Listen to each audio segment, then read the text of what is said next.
জৰ্জৰ বাংলাদেশৰ আন এটা গুৰুত্বপূৰ্ণ পদক্ষেপ গ্ৰহণ কৰা হৈছে ভাৰতীয়সকলৰ বাবে যেহেতু বিগত বহুদিন ধৰি আমি দেখিছোঁ যে বিগত 20টা দিনত 7 গৰাকীকৈ হিন্দু বাংলাদেশী অৰ্থাৎ হিন্দু সংখ্যালঘুক হত্যা কৰা হৈছে তাত নিশংসভাৱে হত্যা কৰিছে অচিনাক্ত দুৰ্বৃত্তই তাৰ পিছতেই দেখিবলৈ পোৱা গ'ল যে লাহে লাহে বাংলাদেশ আৰু ভাৰতৰ পৰিস্থিতি ক্ৰমান্বয়ে বেয়ালৈ ঢাল খোৱা পৰিলক্ষিত হৈছে য'ত শেখ হাছিনা চৰকাৰক কৌশলেৰে ক্ষমতাচ্যুত কৰি তাৰ শাসনভাৰ চমজি লৈছিল শান্তিৰ নোবেল জয়ী মহম্মদ ইউনুছে কিন্তু শান্তিৰ নোবেল জয়ী মহম্মদ ইউনুছে বাংলাদেশৰ শাসন নিজলৈ নিছিল যদিও বাংলাদেশত কিন্তু সেই শান্তি ঘূৰি নাহিল অৰ্থাৎ এতিয়াও অস্থিৰ হৈ আছে বাংলাদেশ আৰু যাৰ ফলত ইটোৰ পিছত সিটোকৈ বিক্ষিপ্ত ঘটনা হিন্দু লোকসকলক তাত হত্যা কৰা হৈছে নিৰ্যাতন চলোৱা হৈছে এনেধৰণে যিবোৰ ঘটনা বিগত সময়ছোৱাত ক্ৰমান্বয়ে বৃদ্ধি পাবলৈ ধৰিছে তালৈ চাই ভাৰত আৰু বাংলাদেশৰ শেহতীয়া যি পৰিস্থিতি যথেষ্ট বেয়ালৈ যোৱা পৰিলক্ষিত হৈছে আৰু সমগ্ৰ বাংলাদেশতে এতিয়া ভাৰত বিৰোধী ঢৌ অব্যাহত আছে যাৰ ফলত এতিয়া ভাৰত বাংলাদেশৰ মাজৰ সম্পৰ্ক অৱনমিত হোৱা পৰিলক্ষিত হৈছে অতি বেয়া হৈ পৰিছে আৰু বাংলাদেশত সংখ্যালঘু হিন্দুৰ ওপৰত হোৱা হত্যা আৰু অত্যাচাৰতে দুইখন দেশৰ সম্পৰ্ক ইতিমধ্যে যথেষ্ট জটিল হৈ পৰিছে বা বেয়ালৈ ঢাল খোৱা পৰিলক্ষিত হৈছে গতিকে ভাৰতীয় নাগৰিকসকলক যি ভিছা দি আহিছিল বাংলাদেশে সেই ভিছা এতিয়া সম্পূৰ্ণৰূপে বন্ধ কৰি দিয়াৰ এটা সিদ্ধান্ত গ্ৰহণ কৰিছে মহম্মদ ইউনুছ চৰকাৰে এই কথা ইতিমধ্যে ভাৰতীয় বিদেশ মন্ত্ৰালয়ৰ এটা সূত্ৰই এই কথা ইতিমধ্যে প্ৰকাশ কৰিছে যে বাংলাদেশৰ অগ্নিগৰ্ভ পৰিস্থিতিলৈ চাই ভাৰতীয় নাগৰিকৰ নিৰাপত্তাৰ কথা চিন্তা কৰিয়ে বৰ্তমান সময়ছোৱাত এই বাংলাদেশৰ চৰকাৰে সেই সিদ্ধান্ত গ্ৰহণ কৰিছে অন্তৰ্বৰ্তীকালীন চৰকাৰে যে ভাৰতীয় লোকসকলক এতিয়া ভাৰতীয় পৰ্যটকক বৰ্তমান ভিছা দিয়া যি প্ৰক্ৰিয়া আছিল সেয়া সাময়িকভাৱে বা একেবাৰে বন্ধ ৰখা হৈছে আৰু নিৰাপত্তাৰ কথা কোৱা হৈছে যেহেতু 12 ফেব্ৰুৱাৰীত আছে সাধাৰণ নিৰ্বাচন বাংলাদেশৰ গতিকে সেইবাবে সাধাৰণ নিৰ্বাচনৰ পূৰ্বে এনেদৰে ভাৰতীয় নাগৰিকসকলৰ নিৰাপত্তাৰ কথা চিন্তা কৰি তেওঁলোকৰ সুৰক্ষাৰ কথা চিন্তা কৰিয়ে বৰ্তমান এই ভিছা বাতিল কৰাৰ কথা বা এই ভিছা বন্ধ কৰাৰ এটা সিদ্ধান্ত ইউনুছ চৰকাৰে গ্ৰহণ কৰা পৰিলক্ষিত হৈছে আৰু অনুৰূপ ধৰণে দেখিবলৈ পোৱা গ'ল যে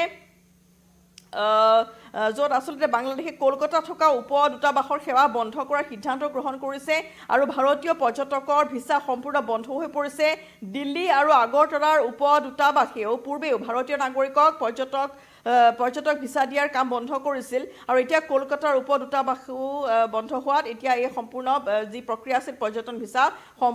সম্পূৰ্ণৰূপে বন্ধ হৈ পৰা পৰিলক্ষিত হৈছে আৰু 2024 বৰ্ষৰ কথা যদি আমি চাওঁ যে 2024 বৰ্ষৰ 5 আগষ্টৰ পিছতো ভাৰতেও একেধৰণে নিৰাপত্তাজনিত এই বিষয়ৰ বাবে ইতিমধ্যে ভাৰতেও বাংলাদেশী নাগৰিকৰ ভিছাৰ ক্ষেত্ৰত নিষেধাজ্ঞা আৰোপ কৰিছিল আৰু এতিয়া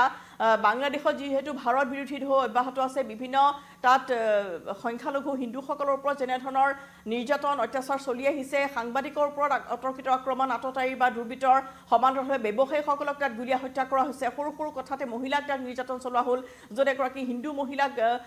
ধৰ্ষণ কৰাৰ ঘটনা বাংলাদেশত সংঘটিত হৈছে ধৰ্ষণ কৰি তেওঁক হত্যা কৰা হৈছে এগৰাকী মহিলাক চুৰি সজাই তেওঁক খুটাত বান্ধি পোষ্টত বান্ধি অতি নিৰ্মমভাৱে তেওঁৰ ওপৰত প্ৰচণ্ড শীতত ঠাণ্ডা পানী ঢালি দিয়ে আখৰিক তৃপ্তি লাভ কৰিছে গতিকে এনেধৰণৰ বহুতো ঘটনা বিগত সময়ছোৱাত বাংলাদেশত হিন্দুসকলৰ ওপৰত হোৱা আমি দেখি আহিছোঁ য'ত বিগত 20 দিনত 7জনকৈ হিন্দু ইতিমধ্যে তাত নিহত হোৱাৰ ঘটনা সংঘটিত হৈছে বা দুৰ্বৃত্তৰ গুলীত তেওঁলোক মৃত্যু সাৱটি লৈছে গতিকে এইবোৰ কথা লৈ চাই এতিয়া ভাৰত বাংলাদেশৰ যি সম্পৰ্ক আছিল সেই সম্পৰ্ক যথেষ্ট বেয়ালৈ ঢাল খাইছে আৰু এতিয়া ভাৰতীয় এই পৰ্যটকক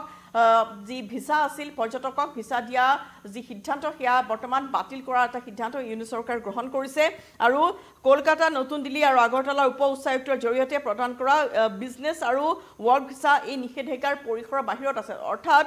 যদি কাৰোবাৰ আচলতে বিজনেছ ভিছা যদি আছে বা ৱৰ্ক ভিছা আছে তেতিয়াহ'লে সেই এইবোৰ যি ৰুলছ বনোৱা হৈছে বা নতুনকৈ যেনেধৰণৰ নীতি নিৰ্দেশনা দিয়া হৈছে সেই পৰিসৰৰ বাহিৰত থাকিব তেওঁলোকে সেই কামৰ বাবে তালৈ যাব পাৰিব বুলি কোৱা হৈছে ইয়াৰ উপৰিও মুম্বাই আৰু চেন্নাইত বাংলাদেশৰ কূটনৈতিক মিছনে ভিছাৰ আবেদন প্ৰক্ৰিয়া অব্যাহত ৰাখিছে আৰু কৰ্পৰেট আৰু অত্যাৱশ্যকীয় ভ্ৰমণকাৰীসকলক কিছু সকাহ প্ৰদান কৰা হৈছে গতিকে কৰ্পৰেট খণ্ডৰ সৈতে কোনো জড়িত লোকে যদি তেওঁলোকৰ সেই যাত্ৰা কৰিব বিচাৰে তেতিয়াহ'লে তাৰ ক্ষেত্ৰত সেই নিষেধাজ্ঞাৰ পৰিসৰৰ বাহিৰত থাকিব কিন্তু তাৰ অনুপাতে যিবোৰ টুৰিষ্ট ভিজা আছিল সেইসমূহ বৰ্তমান বন্ধ ৰখা হৈছে যিহেতু নিৰ্বাচন অতিকৈ সমাগত আৰু নিৰ্বাচনৰ প্ৰাকখনতে এনেধৰণে বহুতো বিক্ষিপ্ত ঘটনা ইতিমধ্যে বাংলাদেশত সংঘটিত হৈ আহিছে যিবোৰ আচলতে ৰোধ কৰাত যথেষ্ট পৰিমাণে ব্যৰ্থ হৈছে অন্তৰ্বৰ্তীকালীন চৰকাৰখন ইউনুছ চৰকাৰ গতিকে সেইবাবে এই সকল লোকক নিয়ন্ত্ৰণ কৰিব পৰা নাই বা পূৰ্বৰ যি শান্ত পৰিৱেশ বাংলাদেশত উভতি অহা নাই বিগত 2-3 বছৰ আমি দেখিছোঁ যে বাংলাদেশ এনেদৰে অশান্ত হৈ আছে যাৰ ফলত আচলতে ক্ষমতাচ্যুত হোৱা শেখ হাছিনা চৰকাৰ পিছত এতিয়া শাসন লৈ থকা ইউনুছ চৰকাৰে কিন্তু বৰ্তমান কোনো ধৰণৰ সেই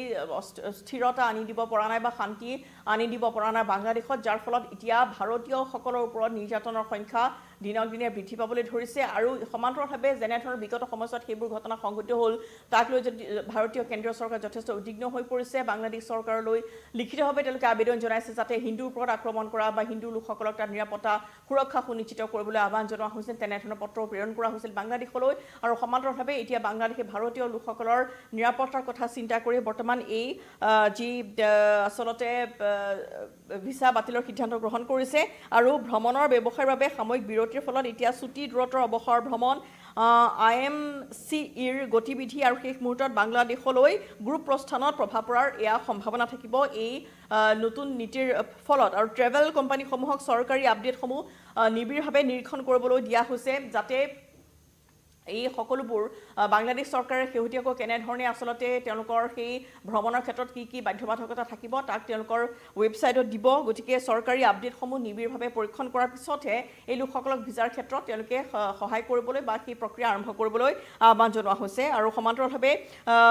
আৰু যিসকল উদ্যোগী তেওঁলোকৰ অংশীদাৰসকলে আশা কৰিছে যে নিৰ্বাচন প্ৰক্ৰিয়া সজতীয়া সমাপ্ত হ'ব অৰ্থাৎ 12 ফেব্ৰুৱাৰীৰ পিছতে নিৰাপত্তা পৰিস্থিতি উন্নত হ'লে ভিছাৰ যি কাৰ্যকলাপ সেয়া স্বাভাৱিক হৈ পৰিব বা পূৰ্বৰ দৰে সেয়া নিয়মীয়া ৰেগুলাৰ হ'ব বুলি তেওঁলোকে আশা ব্যক্ত কৰিছে কিন্তু শেহতীয়াকৈ বাংলাদেশত যিবোৰ বিক্ষিপ্ত ঘটনা সংঘটিত হ'ল তালৈ চাই অন্তৰ্বৰ্তীকালীন চৰকাৰে বৰ্তমান অৰ্থাৎ ইউনুছ চৰকাৰে বৰ্তমান সাময়িকভাৱে ভিসা বন্ধ ঘোষণা কৰিছে আৰু দেখিবলৈ পোৱা গ'ল যে বহু এতিয়া বাংলাদেশত ভাৰতীয় বহু নাগৰিকো আছে তেওঁলোকে ব্যৱসায় চলাই আহিছে বহু তাত লোকে তাত বসবাস কৰি আহিছে গতিকে সেই লোকসকলক যিসকলে তাত স্থায়ীভাৱে বসবাস কৰে বা তেওঁলোকৰ ব্যৱসায়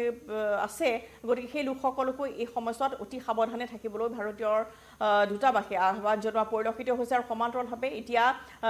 যিবোৰ দূতাবাস আছিল কলকাতা হওক বা দিল্লী হওক সেইসমূহতো এতিয়া উপ উচ্চায়ুক্তৰ জৰিয়তে প্ৰদান কৰা এই ভিসা বাতিলৰ প্ৰক্ৰিয়া সেয়া সাময়িকভাৱে স্থগিত ৰাখিবলৈ আহ্বান জনোৱা হৈছে বাংলাদেশৰ চৰকাৰৰ তৰফৰ পৰা